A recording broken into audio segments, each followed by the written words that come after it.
Tuelekea Nyamira ambapo muungano wa wachungaji katika kaunti hiyo kwa mara ya kwanza umejitokeza kukemea mgogoro unaoendelea katika bunge la kaunti ya Nyamira uliowagawanya wawakilishi wadi kwa mirengo miwili inayoandaa vikao sambamba katika maeneo tofauti kinyume na sheria.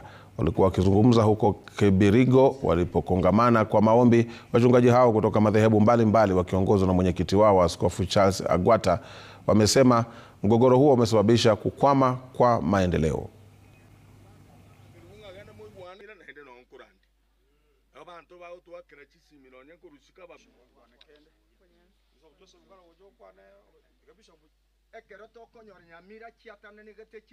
Tunauliza hata county commissioner, tunauliza watu wa polisi, tunauliza kila sehemu vitengo vya amani, tunawauliza ya kwamba wasitake sides, let them be neutral, wawe katikati, wasaidie Nyamira.